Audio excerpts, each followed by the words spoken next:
بسم اللہ الرحمن الرحیم۔ السلام علیکم ورحمۃ اللہ وبرکاتہ۔ قرآن مجید میں اللہ تعالیٰ مردوں کو مخاطب کر کے فرماتے ہیں کہ عورتوں کے ساتھ بھلے طریقے سے زندگی بسر کرو، عمدہ طریقے سے زندگی بسر کرو۔ حجۃ الوداع کے موقع پر نبی صلی اللہ علیہ وآلہ وسلم نے خطبہ دیتے ہوئے فرمایا کہ تم پر تمہاری بیویوں کے کچھ حقوق ہیں اور تمہارے کچھ حقوق ان پر ہیں۔ وہ تمہارے پاس قیدیوں کی طرح، یعنی جب عورت اپنے گھر بار کو، اپنے والدین کو، رشتہ داروں کو چھوڑ کر شادی کے بعد شوہر کے گھر میں آ جاتی ہے تو ایک اسی طرح سے شوہر کی ذمہ داری میں ہوتی ہے۔ شوہر کو یہ تعلیم دی گئی ہے کہ وہ اس کے ساتھ احسان کا معاملہ کرے، اور اس میں سب سے پہلے جو ذمہ داری شوہر پر آتی ہے وہ یہ ہے کہ بیوی پر خرچ کرے،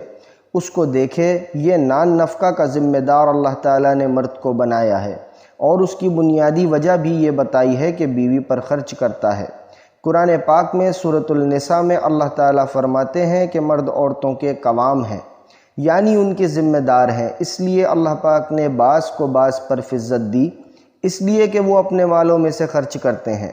حدیث میں آتا ہے کہ حضرت معاویہ رضی اللہ تعالیٰ عنہ کہتے ہیں، میں نے عرض کیا یا رسول اللہ صلی اللہ علیہ وآلہ وسلم، ہم پر اپنی بیوی کا کیا حق بنتا ہے؟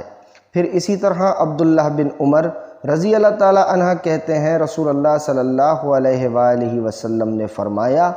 آدمی کو ہلاک کرنے کے لیے اتنا ہی گناہ کافی ہے کہ جس کا خرچ اس کے ذمہ ہے اور وہ اسے خرچ نہ دے، یعنی اس کے بارے میں مرد سے پوچھ بھی ہوگی اور یہ اس کے لیے نقصان دہ ہے۔ آپ صلی اللہ علیہ وآلہ وسلم نے فرمایا، جب تم کھاؤ اسے کھلاؤ، جب تم پہنو یا کماؤ تو اسے بھی پہناؤ، یعنی کھانا پینا اور لباس اس کی ذمہ داری ہے۔ ایک حدیث میں آتا ہے، حضرت معاذ رضی اللہ عنہ سے روایت ہے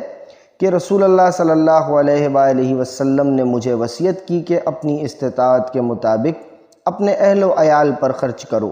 یعنی جتنا تم خرچ کر سکتے ہو، اس کے پاس زیادہ ہوگا وہ زیادہ دے گا، اور جس کے پاس کم ہے وہ کم دے گا۔ حضرت عائشہ صدیقہ رضی اللہ تعالیٰ عنہا کہتی ہیں، مجھے رسول اللہ صلی اللہ علیہ وآلہ وسلم نے فرمایا، تم میں سے بہترین شخص وہ ہے جو تم نے اپنے اہل و عیال کے لیے سب سے اچھا ہو، اور تم میں سب سے زیادہ اپنے اہل و عیال کے لیے اچھا۔ یعنی ایک انسان کے اخلاق کا معیار یہ نہیں کہ وہ باہر اپنے دوستوں کے ساتھ کیسا ہے، یا لوگ اس کے بارے میں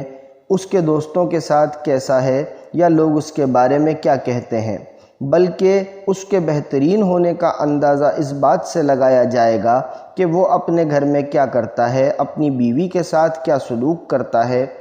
کیا بیوی اس کے اچھے اخلاق ہونے کی گواہی دیتی ہے، یعنی اس کے اخلاق کی سب سے بڑی گواہی بھی اس کے گھر سے ہوگی۔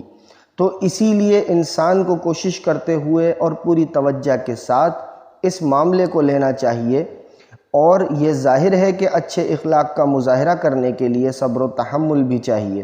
اور اپنے بعض جذبات کی قربانی بھی چاہیے۔ شوہر کے اوپر بیوی کی تعلیم و تربیت اور اس کے دین کی ذمہ داری بھی ہے، تو بہت سی کوتاہیاں بھی دوسری طرف سے سامنے آ سکتی ہیں، لیکن ان تمام معاملات کو حسن سلوک کے ساتھ انجام دینے کی تعلیم دی گئی ہے، یعنی اپنی بیوی کے ساتھ بغض نہ رکھیں۔